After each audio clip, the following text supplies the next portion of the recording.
Hi, Dave Jeffers here, proprietor of Salt and Light blog. Today we're going to answer the question, what does leadership look like? Now, many of you know that I spent 22 years in the Army. I retired at the rank of Master Sergeant, and for those of you not necessarily familiar with the Army rank structure, that is at the pay grade of E8. And while serving in the Army, I served as a company first sergeant. I was a platoon sergeant. I served as a squad leader, team leader. I also taught and evaluated leadership at the Aviation Non-Commissioned Officers Academy up at Fort Rucker, Alabama. So I'm very aware of what leadership looks like. So to help you understand that, let me give you an example here of what leadership looks like. Israel wants peace. I want peace. What we all want is a peace that will be genuine, that will hold, that will endure. And I think that we both agree that a peace based on illusions will crash eventually on the rocks of Middle Eastern reality. And that the only peace that will endure is one that is based on reality, on unshakable facts. I think for there to be peace, the Palestinians will have to accept some basic realities. The first is that while Israel is prepared to make generous compromises for peace, it cannot go back to the 1967 lines. Because these lines are indefensible, because they don't take into account certain changes that have taken place on the ground, demographic changes that have taken place over the last 44 years. Remember that before 1967, Israel was all of 9 miles wide, was half the width of the Washington Beltway. And these were not the boundaries of peace. They were the boundaries of repeated wars because the attack on Israel was so attractive from it.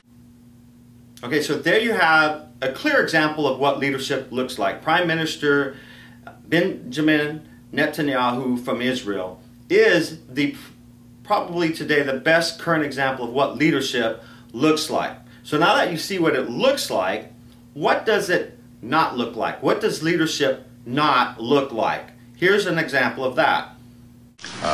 Finally, we discussed the issue of a prospective peace between Israelis and Palestinians. And I reiterated and we discussed in depth the principles that I laid out yesterday, the belief that our ultimate goal has to be a secure Israeli state, a Jewish state, living side by side in peace and security with a contiguous, functioning, and effective Palestinian state. Obviously, there are some differences between us in the precise formulations and language, and that's going to happen between friends. But what we are in complete accord about is that a true peace can only occur if the ultimate resolution allows Israel to defend itself against threats, and that Israel's security will remain paramount in U.S. Evaluations of any prospective peace deal. I said that yesterday in the speech, and I continue to believe it.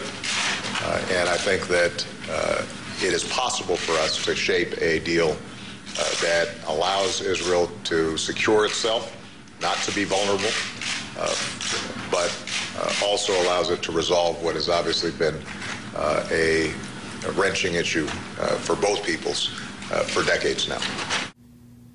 That is a clear example of what leadership does not look like. Barack Obama is the classic current example of what leadership does not look like. Now, how did they get to these points? Two leaders of their country, one of them of the most powerful country on the face of the earth. How did they get to this point? Well, you've probably seen these pictures in the emails, on the internet, Facebook. Everybody's got it. The two pictures of these leaders juxtapositioned in their youth.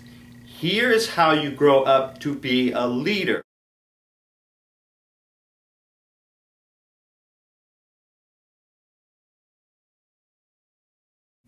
That's right, Benjamin Netanyahu was a paratrooper, a commando in the Israeli forces, and has lived his whole life defending freedom.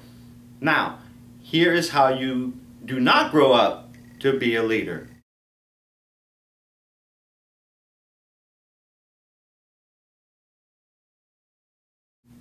That's right, there's the picture. We've seen that before. Barack Obama spent his formative years in college and as a community organizer, and in his own book admitting that he did drugs and that he had many we know about his associations with Bill Ayers and with the church he attended in Chicago under the Reverend Jeremiah Wright.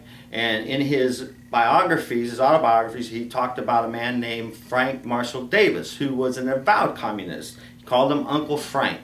And so there is the essence of how character is developed.